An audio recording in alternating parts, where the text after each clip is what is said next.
Welcome to the Research Works podcast. My name is Dr. Dana Poole and I get the privilege of bringing to you a very special series this week. I am here in Slovenia at the European Academy of Childhood Disability, interviewing the researchers and presenters about their work. This is very exciting and I can't wait for you to delve into this whole research conference series. We hope you enjoy the series.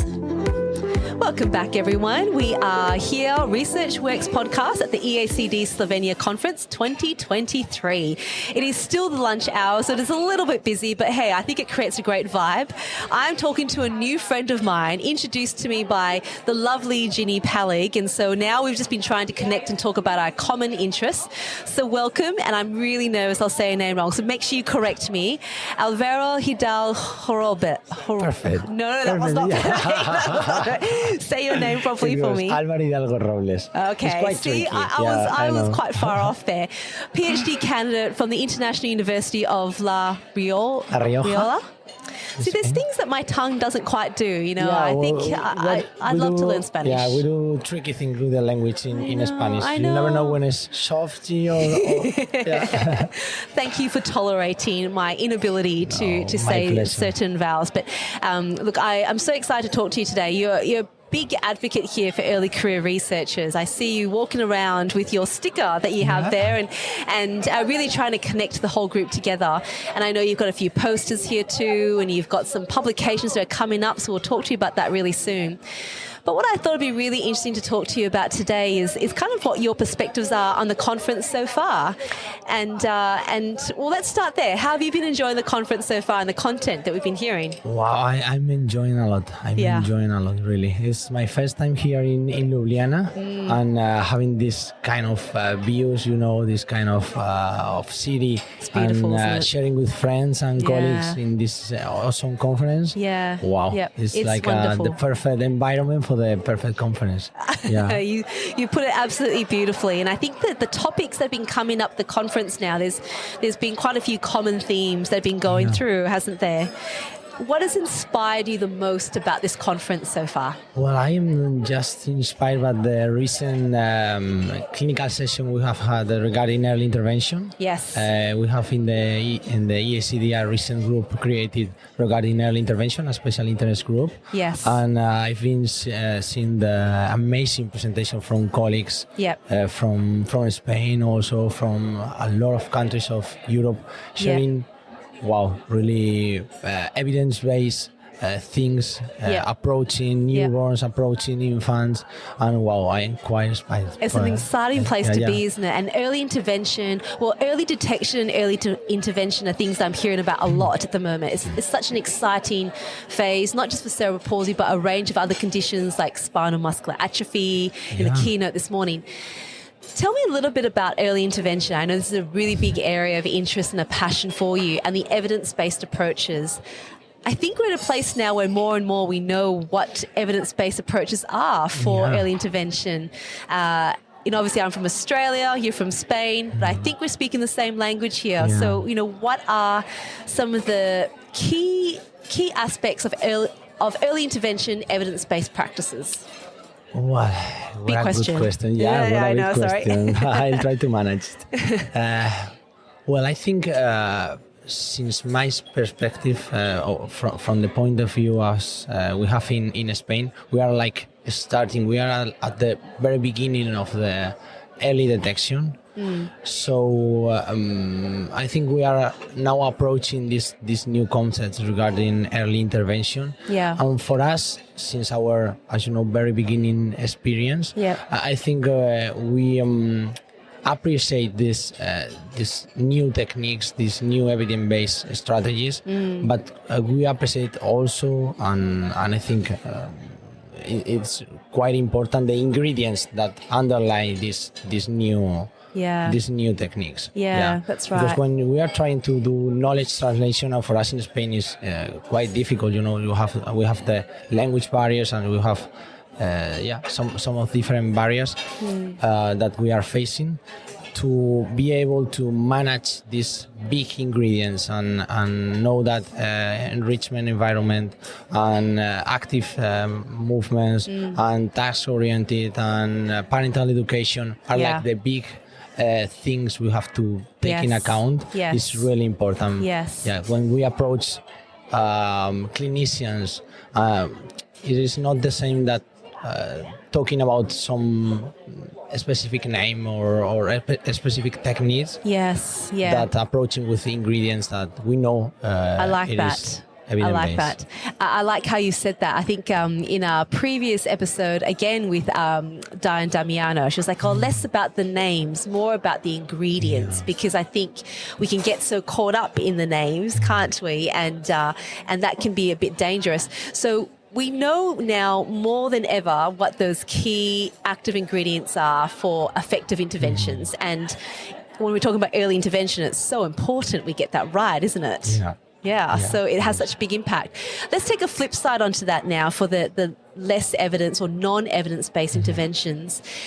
Do you see a lot of those practices still happening in Spain, and what you sort of see happening there? Yeah, we have received in the early intervention session a great presentation of Mari Carmen Lillo, which has recently done with a group of researchers in Spain a survey, and I was greatly surprised about the results. Wow! Because we are really advancing in this evidence-based intervention, but it is true that we also are facing some non-evidence-based intervention. Above all, in Spain we have NDT or BOBA therapy. Yep. We are facing also Boita therapy.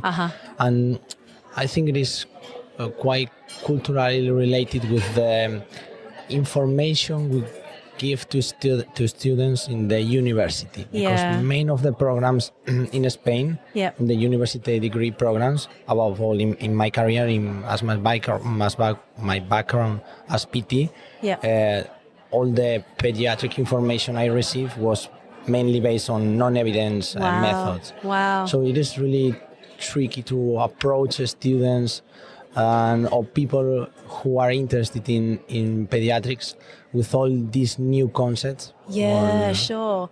That makes it so challenging, isn't it? Because you come out of university so excited about your profession, what you feel like you've just learned. You want to, you trust that it will be from the latest evidence. And so if you come out, you graduate, and you soon realize that it isn't, that makes it really confronting. Yeah, it is. Really hard. At least it was my experience. Yeah, it was. Wow. Yeah. Because to change that makes it very, very challenging, and you need people like mentors to be able to help show you where you can go. Yeah. So we talked a little bit before about those non-evidence-based interventions, which I think has been listed a fair bit in the red light interventions now in the clinical guidelines.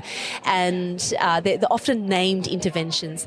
The other ones that have really popped up in terms of not being studied at all, and I've noticed in this conference as well, no one's talking about these really old techniques like Cuevas medic exercises or the different version of that rebranded as dynamic movement intervention, both very similar. Yeah.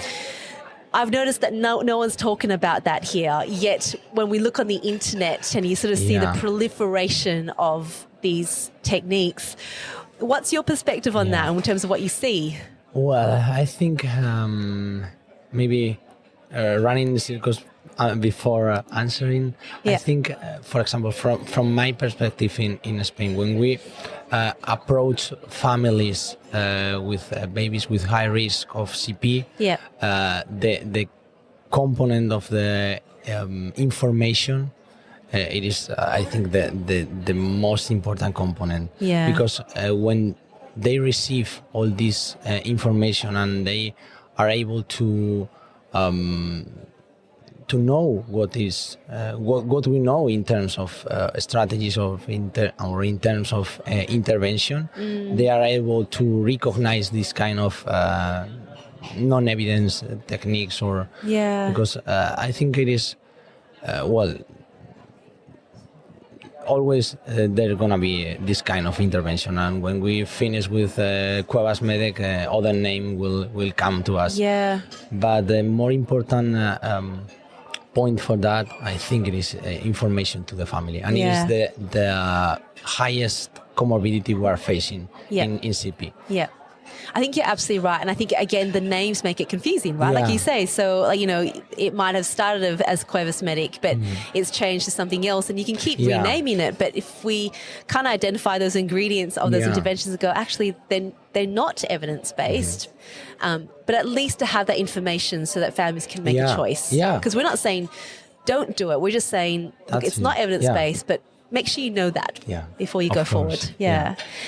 What do you think are some of the strategies? Because given you've described Spain as the early days of early detection, early intervention, getting those structures in place, moving forward, what do you think is going to be really important for your country, for your clinicians to be doing to support more integration of evidence-based practices? Well, we are doing such great efforts in terms of knowledge translation. I think we are in Spain in a great movement towards family-centered practices. Yes. Yep. Yeah, since maybe 10 years or something like that. Yep. I think it is a tricky way because we have like some cultural I don't know if perspective or some cultural related stuff that doesn't help us to move to family-centered practices. For example, the clinical center services, like this way of create big centers to approach children, and this is difficult. This is difficult in us to move to the home environment. I see. To move to the families. Yeah. And then I think, for example, when we talk in terms of cerebral palsy, we need to start doing a specific intervention for this kind of children. We know that we are able to detect early, we are able to diagnose early, and now is the time to make a specific intervention, not just for the child, of course, but for the family also. And I think it is the following step. But because, for example, I'm really happy with some of the projects we are developing in my PhD. We have this. When you saw you see the raw data, we try to, and we got. Reduce the mean age of CP diagnosis. We reduce the mean age of referral to early intervention services. Right. But when you talk with the family, my concerns are that we are not impacting in any way in the information they are receiving when they get the diagnosis, and we are not impacting in the intervention they are receiving. Right. So that's the next step. That is a very important step, because if we're not, like you just said, if we're not getting the information out, families they're left with all these decisions they need to make without all the information that they need. Yeah. What can we do about it? Well, well, I think work all together. Yeah. I'm thinking about the family as a part of the team. Involving them in the research we are making. We are planning now some qualitative studies to know really what are their perspective in Spain, following the steps that some big colleagues has done in the States and also in Australia. And I think we need to get this perspective and of course involve them in the research that we are doing now. That's wonderful. And I think that's really consistent. Once again, it's consistent. Everyone I've been talking to lately, it's all about providing information. And we all need to do more and do better, like actually take the challenge of doing better and providing the right kind of information at the right time, and not assuming, who needs it, who doesn't. Actually, to find a really safe way of talking with families to provide them with information, and trust that once we give it to them, they can use it to make great decisions for their child. Yeah. And trying to be confident with their abilities. Yes. As a clinician, I think we are approaching more this kind of techniques, this kind of strategies that believe that really the family can develop intervention. Of course, mainly based on their needs and on their concerns, and that is that is something that we need to it's do. Key. Yeah. Well, I think it's really practical. Sometimes, like I said, it seems like there's some big things we need to tackle, but we can actually do it step by step. And I love that you've talked us through the journey of what's been happening in Spain and the changes that have been happening there, and we can always reflect and learn from each other. So it's so wonderful. So congratulations on your PhD candidacy, and we look forward to talking to you more as you publish more and as you finish your PhD. So that's really exciting, and just thank you for sharing your insights today about the conference. Thank you very much. I have to say that I am a huge fan of the podcast. so cool. I was so nervous for this interview. It wasn't so bad, was it? No, it wasn't so bad. No. Okay, good. But I won't listen to me. No, you must do. You must do that.